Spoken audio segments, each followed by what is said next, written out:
Hello, you're tuned to Resilience Radio. This is Irvin Eisenberg, host of the show and owner of Resilience Occupational Therapy. As always, I like to showcase a variety of different perspectives on this show, and I don't necessarily endorse all of them.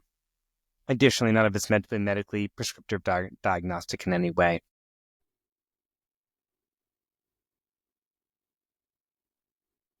I'm on for a third time with Kelly McCracken, Melanie Meyer, and Josh Singer. In the previous two episodes, we discussed anxiety and then an episode on depression. Now I wanted to get into a conversation about stress management more generally. And I encourage folks to check out the previous two episodes if they haven't before listening to this, but also I feel like this may be able to stand on its own, as stress management can be the case regardless of what diagnosis you may or may not have. So I'm going to give Kelly a break from defining things, because in the previous episodes I made her define or frame at least anxiety and depression. But Josh, do you have any general stress management strategies or tips that you'd like to start us off with? Yeah, this is tough, Kelly. I hear what you're saying, just right off the bat. I was hoping it wasn't me, Josh. Yeah, I'm glad I took that from you, Melanie. Did that give you a little bit of stress that you might need some strategies for? Yeah. Even I thought you were going to say to define stress, and I was trying to think ahead. How would I define stress? And I'm not there yet in my mind to present. As for stress management strategies, I think was the question. I mean, stress, I mean, every day I'm talking about stress with people. It's just what is a stress? People describe the things that make them feel, the things that are stressful for them. It's like, what does that feel like to you to be stressed? Usually people are describing some feeling of tension in their system. There's just this sense of tension, whether it's around a relationship, interaction with somebody, or the degree of responsibilities they have. There's kind of this level of tension around them. That's like a simple way that I can think about it. And in Chinese medical thinking, we think about this in terms of energy. I've used different words, Shen, Yin, Yang here in this podcast. Energy is another big term, a basic term in Chinese medicine, or qi is what we say. And I think about qi as like the natural flow of the substance that may be physical or minute. Like blood is a kind of energy. It should flow smoothly. The energy pushes the blood to move. But emotionally, we should experience something or take in information around us and allow it to sort of move smoothly through us in a way. And not feel that sense of tension around it, either mentally or physically in our bodies. So we say in Chinese medical thinking, the liver system is the organ system that kind of keeps the energy moving smoothly. The heart is a pump that pumps the heart, it pumps the blood. The liver in Chinese medical terminology is thought of to keep this energy moving smoothly through the body. And we can go into more detail around that. But when there's stress, and there's tension, if mentally, emotionally, physically, we say the liver is constrained or is kind of overwhelmed. And so the strategy is often in Chinese medical thinking is to help support the functioning of the liver system. That just means to me choosing certain points to stimulate on the body to support the liver, as well as possibly choosing certain herbs to help the liver.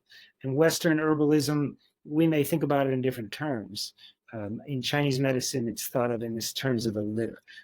To simplify it, I don't want to get too simplified or too complex, that is. So that's my Chinese medical sort of intro there. I can take the baton from the naturopathic standpoint. I think about stress and working with people, sort of the underlying theme that I see, and even in myself as someone who kind of tends to skew towards higher stress scenarios. Put it mildly, when I'm thinking of myself as a person in a state of stress, the underlying theme for me is there's a sensation that I have that I might not have the resources to meet the demands in front of me. So when we're looking at the circumstances of like thinking about our parasympathetic and our nervous system responses, the sympathetic, as we mentioned in another segment of this podcast, we've got our fight, flight, or freeze. Thanks, Kelly. We've got our fight, flight, or freeze. And then the parasympathetic is sort of our rest and digest. And when we think of a stressed individual, they're usually moving more away from that parasympathetic, relaxed rest and digest state and more into the fight, flight, freeze states. So there's a sensation when one is under stress that that the underlying core of it, I might not have the juice, I might not have what it takes to meet this intense demand that I see before me, whether that be from a relationship standpoint, whether that be from a physical standpoint, or whether that be from an emotional standpoint, or intellectual for that matter.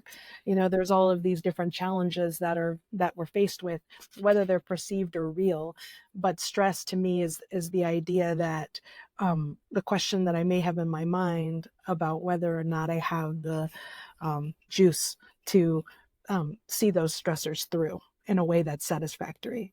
That's that right. Maybe overgeneralized, but stress is a normal part of life that everyone experiences and should experience, because some situations require a little extra motivation, a little extra activation to resolve. But I think when we talk about stress management, we're talking about stress that doesn't resolve because of overwhelm, right? Because of either having too many things on your to-do list or simply having a life that isn't sustainable in a lot of ways. We've got too many responsibilities, or whatever the specific issue is. I feel like our culture and lives are often packed with way too much.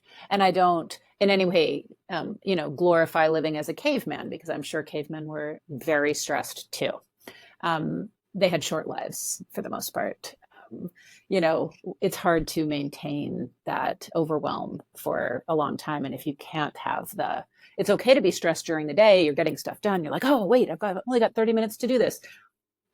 That's okay. It's okay to have those experiences. It's normal to have those experiences. But when you continue to feel stressed at the end of your day and you don't have the time to relax, to eat a meal in a calm way, and to get some rest and get some relaxation and some connection, and, that's when I think we can all be served by stress management techniques, but that's when you really have to lean on your stress management techniques, which are, of course, there's many, many, but are very specific to each person of what they've tried, what works for them.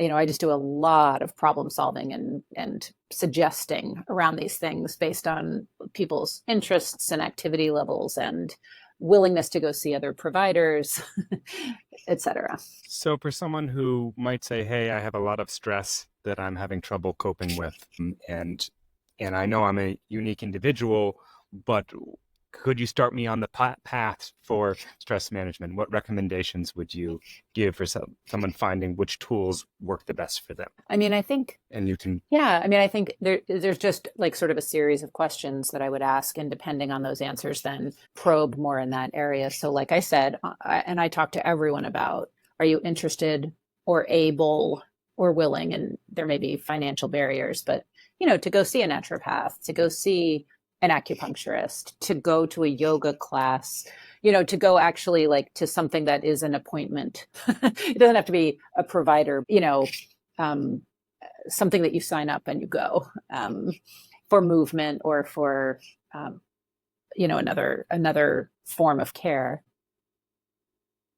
Some people who are introverted, and if the weather is cold and they're not, going to tromp through the snow, then it's like, well, what do you like to do at home? And if listening to music is a pleasure, then really sort of tailoring that behavior, for example, to moments of attention around it, rather than just having music in the background. Like, Are there a few specific songs that if you really listen, you really sit and pay attention and listen, or maybe do some stretching? Again, it's like I could just keep going and going and going with the list. But it's just finding out from someone what sounds appealing, and then trying to slow it down and maybe schedule it into your day, take little breaks throughout the day. Again, some people say, I feel I'm a little bit more motivated to take 10 minutes out of my morning before I get going. And some people are like, I got to get out the door when I get up. And so to find the time, I like to really get very specific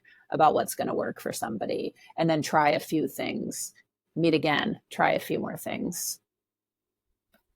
And Kelly, I think that really speaks to me. And I actually 100% agree. Like, you really want to prioritize and bring focus to those things which will pull you out of that chronic overwhelm state. From a naturopathic standpoint as well, I'm always looking at what are the things that are inherently exacerbating an existing stress situation. Like, for example, sometimes the thing somebody does to adapt to their stress is they're like, I don't have time to eat. I don't have time to do this and that. And then when they do, their blood sugar is absolutely crashing. And then they're going to make choices that are really not supportive of their long-term objectives. And in terms of the food choice or the timing of their food, or the quantity, in the case that they're starving, and then will tend to eat larger quantities than what they had intended. And so sometimes one of the better things that I can help people do for their stress is to say, like, what patterns are inherently aggravating an existing stressful scenario, and then trying to make little changes around that, because sometimes that can make all the difference in the world. If one's blood sugar is better balanced, you're less likely to feel sort of acute anxiety in a moment. Sometimes that sounds like oversimplified, but sometimes the things we're doing are really amplifying the general duress that we might already be in. Exactly. And I think we probably need several hours to thoroughly discuss this topic. But, once you were talking, I'm thinking, right. And with stress management, I immediately went to like short-term, immediate little things that you can do throughout your day, which I think is important. But then on top of that, it's patterns like Melanie's describing. And then on top of that, it's also long-term strategies for getting your life into a more sustainable pattern, right? So problem solving, I mean, that's again, more of the sort of bread and butter of the therapist, of sort of like, okay, what are you bringing in that's really getting to you, and how can we resolve that in a more thorough long-term way? But sometimes you have to start with something more immediate to build some momentum towards the bigger stressors. I find often I'm telling people with this same idea, what you're saying, Kelly, like something they can do like immediately to just help change their system, to help break that tension they're in the midst of, is I'll say, yeah, it's about like movement, like sort of getting out of their mental selves and just getting into their body, whatever. And sometimes when you take a short walk or something, you don't really get into your people, like stay in their heads. So you have to be a little more vigorous. So I say, like, run up and down the stairs, like run up and down 5 or 10 times, do something sort of vigorous, make yourself work. Maybe you're not used to that, but I'll advise, like, just push yourself a little bit, to just try and to force yourself to sort of be in your body. To help break that pattern is often something I suggest for like the short term. But like you're saying, like you're both saying, we have to look at this on sort of various levels. I think ultimately movement, I just want to like underline that. Ultimately, I do think movement for most people is almost required. I mean, I've certainly seen people who movement is not something that they really want to use as a tool. We'll find others, but I find it to be probably the most universally successful. And it can, vigorous is also my favorite, but for people who won't do that, 5 jumping jacks, just something, stand up from your chair and touch your toes. I mean, really anything, taking a walk, moving outside, but just using your body, even if you are still in your head, is better than not using your body. 100%, because I think we need safe and healthy outlets for the stress that we're constantly holding. And so I concur with both of you on this one, in that I love movement as a therapeutic tool, and it's something that's accessible to most of us. There are challenges to movement for some individuals, but like for the most part, most of us have access to something we could do to get the energy flowing in the body and then release some of that stress chemistry. I also am, if I see somebody who is at a highly activated stress state, so somebody who is always burning the candle at both ends, as it were, and is truly activated, and more often than not in that push, I'll often move their movement in the other direction and say, like, I want you to do Tai Chi. I want you to do yoga.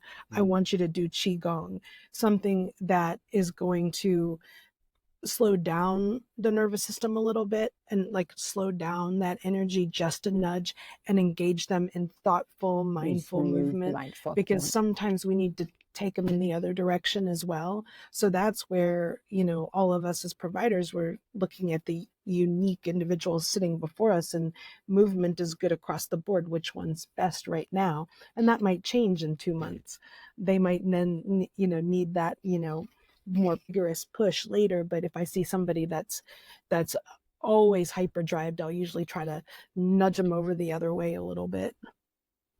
I think it's a good point as we're closing out, I think here soon, is to really, with whatever we're doing, we're always really listening to this person in front of us, this particular individual, and really, connecting with them and listening to what they may need. So especially right now, that may be different in 3 months, but we're with this particular person right now, and we're listening to them, and we're trying to help guide them in what they may need with the tools that we have. So that's always an important piece of what we're doing. I think that's a great note to go out on. It's been great it's always great having Melanie and Josh on. It's been great having Kelly in the mix today. Thank you for joining us, and thank you all for your time. Yeah, I really enjoyed talking with all of you a lot. Thank you all so much for your time again, and we'll be in touch with future panel discussion topics. Bye, everybody. Thank you. Bye, everybody. That was our third episode in a 3-part series on the panel discussion with Melanie Meyer, Josh Singer, and Kelly McCracken. I had a lot of fun talking with them, and I hope to have them on for future panels and other fun conversations. This is Resilience Radio that you're tuned into. I'm Irvin Eisenberg. I hope you enjoyed this, and if so, share it with someone else. Let someone else know about Resilience Radio. It really helps out the show to get some further distribution. And if you want any more information about me or my practice, you can always check out my website at resiliencevermont.com. The music is brought to you by Aaron Marcus with their tune Some Biological Process. You can check the show notes for full credits on that. And until next time, take care.